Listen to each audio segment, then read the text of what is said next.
Le 23 juillet 2022, Amy Winehouse entrait dans le triste club des 27, ce groupe tragique qui rassemble un grand nombre d'artistes morts à 27 ans dont Kurt Cobain, Jimi Hendrix, Janis Joplin ou encore Jim Morrison.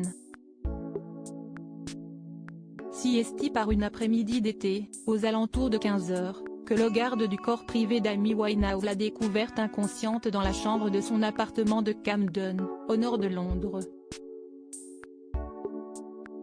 Après être passé une première fois à 10 h et la voyant étalée sur son lit, encore habillée, un ordinateur portable et 2 bouteilles vides de vodka non loin, Andrew Morris s'est dit qu'Amy était encore en train de dormir.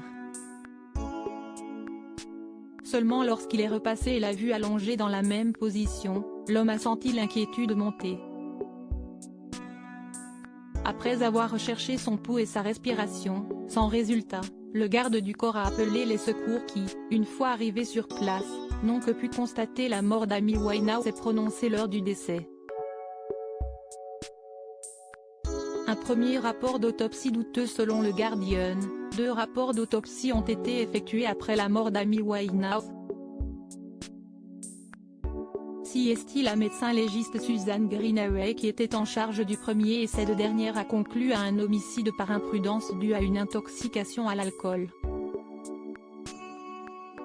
Si les conclusions semblent légitimes, sans pour autant être vraiment exactes, la place du médecin pour les tirer, elle, ne l'était pas.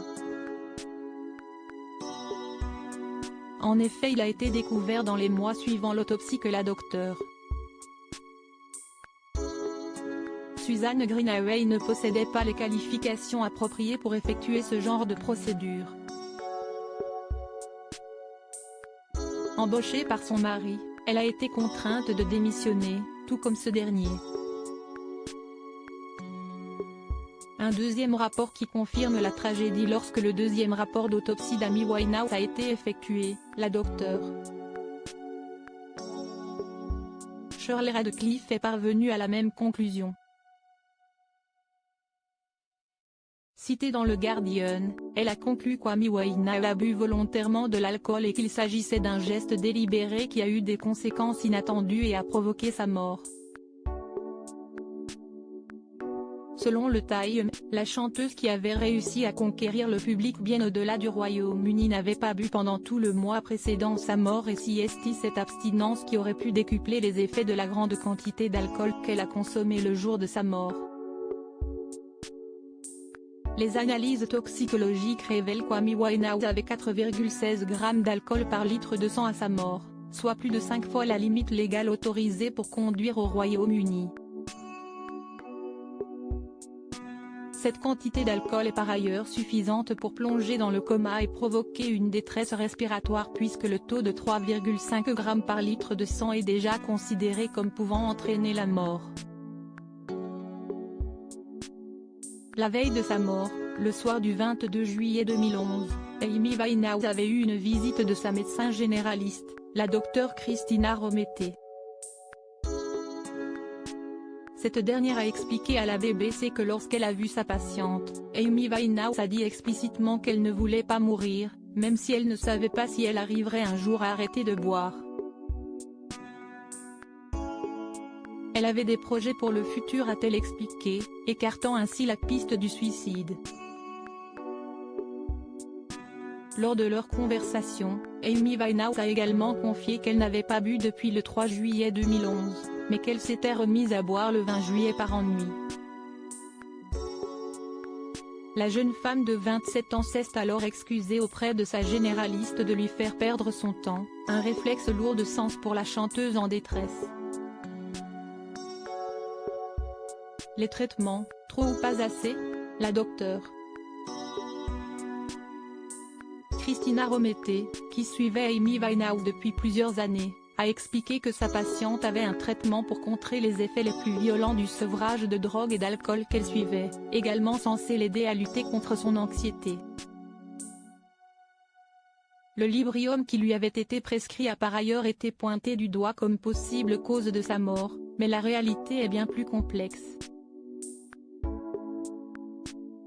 En effet, malgré ses problèmes d'alcoolisme et d'addiction, Amy Winehouse refusait de suivre une thérapie ou un quelconque traitement psychiatrique, de peur d'étouffer son inspiration et de perdre ses talents de compositrice. Malgré ses efforts, son médecin souligne donc que dès qu'elle arrivait à se détacher de la drogue, Amy replongeait dans la consommation d'alcool. Selon l'enquête judiciaire, elle était cependant sevrée des diverses drogues qu'elle a pu consommer, héroïne, coke, ecstasy, cannabis, au moment de sa mort. Mais l'enchaînement de ces périodes d'abstinence et de binge drinking ont rythmé sa courte vie. Les réelles causes de la mort d'Amy Winehouse, consommatrice de drogue et d'alcool pendant une longue période de sa vie, Amy Winehouse s'est battue contre l'addiction pendant des années avant qu'elle n'ait finalement raison d'elle. Si est une intoxication à l'alcool qui a causé sa mort le 23 juillet 2011, ce sont cependant de multiples causes qui ont abouti à cette conclusion tragique. La chanteuse, comme l'a souligné son frère au Guardian, souffrait gravement de boulimie. Et selon lui, ça l'a affaiblie. Si elle n'avait pas eu de troubles alimentaires, elle aurait été plus en forme, plus forte sur le plan physique. En plus d'alcoolisme et d'addiction à diverses drogues, Amy Winehouse souffrait donc de troubles du comportement alimentaire et de troubles mentaux, notamment d'anxiété.